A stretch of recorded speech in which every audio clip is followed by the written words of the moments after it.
Hello friends, ఇవాళ మనం ఈ వీడియోలో ట్రిగ్నోమెట్రిక్ టేబుల్ని ఈజీ వేలో ఎలా నేర్చుకోవాలో చూద్దాం. మొదటగా మన ట్రిగ్నోమెట్రిక్ టేబుల్ అనగా గుర్తొచ్చేది sine, cos, tan, cosecant, secant, cot ఇవన్నమాట. వీటితో పాటు కొన్ని angles 0 degrees, 30 degrees, 45 degrees, 60 degrees and 90 degrees. So వీటిని తీసుకొని మనం వాటి వాల్యూస్ అనేవి ఇస్తాం అన్నమాట.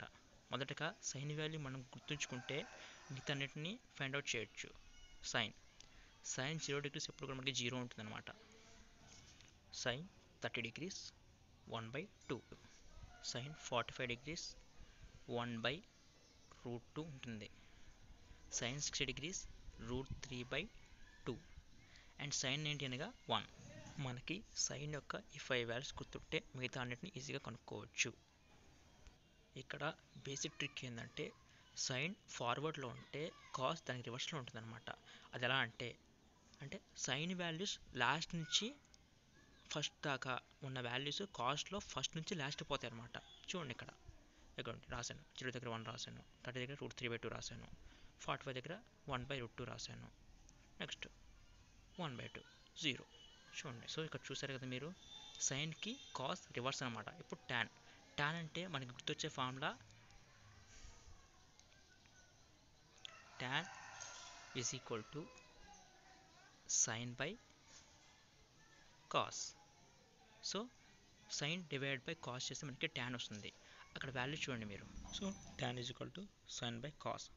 ఏం లేదండి, సింపుల్గా sin by cos చేస్తాం. అంటే 0/1, 1/2/√3/2, 1/√2/1/2, √3/2/1/2, 1/0.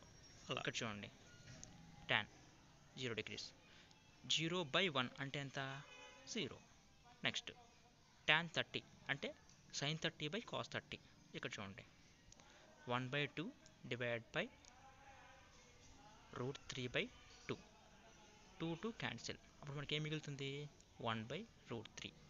ఆ వాల్యూ అక్కడ వేసుకోండి, సింపుల్. 1/√3.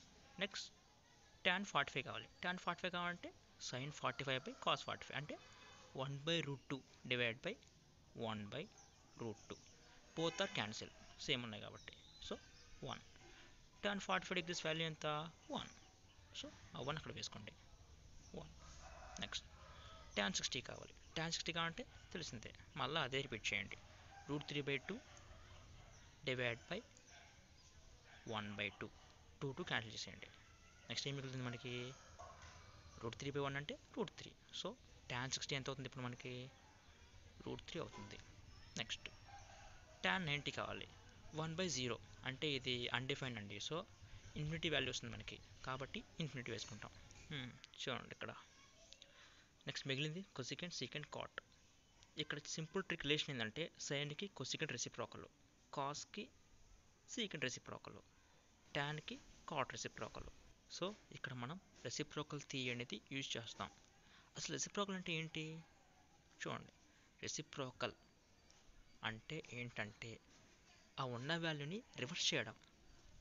అక్కడ నేను కింద ఇవ్వలేదు కాబట్టి నేను బై 1 వేసుకుంటున్నానండి, ఇఫ్ యూ డోంట్ మైండ్.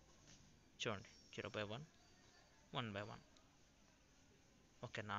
ఇప్పుడు కొసికెంట్, సైన్ ఏం చెప్పాను? రెసిప్రోకల్ అని చెప్పాను, అంటే రివర్స్ వాల్యూ. 0/1 ఉన్నది 1/0 అయిపోయింది, రెసిప్రోకల్.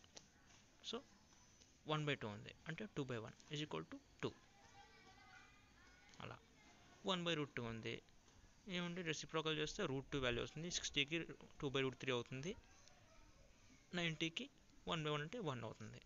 సింపుల్. అలా నెక్స్ట్ సిమిలర్లీ కాస్కి సీకెంటు, టాన్కి కాటు రెండు కూడా సేమే. ఇలాగే అప్లై చేస్తే మనకి సింపుల్గా కనుక్కోవచ్చు ఆ వాల్యూస్ కూడా. చూడండి, కాస్ వాల్యూ 1/1 అంటే రివర్స్ చేస్తే 1/1 వస్తుంది కాబట్టి 1. నెక్స్ట్ √3/2 రివర్స్ చేస్తే 2/√3 అవుతుంది. నెక్స్ట్ 1/√2 ఉంది, రివర్స్ చేస్తే √2/1 అవుతుంది. 1/2 అంటే 2, 1/0 అంటే యాజ్ ఇట్ ఈస్ ఇన్ఫినిటీ. ఓకేనా? నెక్స్ట్ ఇలా మీరు గుర్తుపెట్టుకోవడం కష్టంగా ఉంటే నా దగ్గర ఇంకో సింపుల్ ట్రిక్ ఉంది. అదేంటంటే మనం కొసికెంట్కి కనుక్కున్న ఫార్వర్డ్ వాల్యూస్ అదే వాల్యూస్ని బ్యాక్ డైరెక్షన్ నుంచి రాసుకుంటూ పోతే మనకి సీకెంట్ యొక్క వాల్యూస్ అనేవి వస్తాయి. ఇది one of the simple trick. Next cot. Cot అంటే ట్యాన్కు ఉన్న వాల్యూస్ రెసిప్రోకల్ చేస్తే మనకి కాట్ వాల్యూస్ వస్తాయి. ఇందాక సేమ్ థింగ్ ఎలా చెప్పానో అలాగే చేసేయండి. ఉన్న వాల్యూస్ని రివర్స్ చేసేయండి. గుర్తుపెట్టుకోండి, కింద ఏమి లేకపోతే బై 1 వేసుకోవాలి. ఓకేనా? చూడండి, 0/1 1/0 ఈక్వల్ టు ఇన్ఫినిటీ అయిపోయింది. నెక్స్ట్ 1/√3 వాల్యూ రివర్స్ చేస్తే √3/1 ఈజ్ ఈక్వల్ టు √3. 1/1 అంటే యాక్సెస్ 1 మనకి. √3/1 అంటే 1/√3. ఇక్కడ గుర్తుపెట్టుకోండి, చూడండి ఇక్కడ anything by infinity is always equal to 0. ఇది చాలామందికి తెలియదు, సో జాగ్రత్తగా చూసుకోండి. ఇలా చేయడం కూడా మాకు రాదురా బాబు అనుకుంటే నెక్స్ట్ టాన్ ఉన్న వాల్యూస్, వచ్చిన వాల్యూస్ రివర్స్ చేసి రాస్తే అది మనకి కాట్ అవుతుంది. సింపుల్గా నేను సైన్కి కాస్, కొసికెంట్ సీకెంట్కి, ట్యాన్కి కాట్కి ఇలాగే రివర్స్లో రాశాను, సింపుల్గా గుర్తుపెట్టుకునేలాగా. సో ఇది మాత్రం మర్చిపోకండి. సింపుల్గా మీకు 5 మినిట్స్లో ట్రిగ్నోమెట్రీ టేబుల్ అనేది ఎగ్జామ్లో ఈ వాల్యూస్ రావాలి అంటే ఈ ట్రిక్ ఫాలో అవ్వండి. Thank you for watching.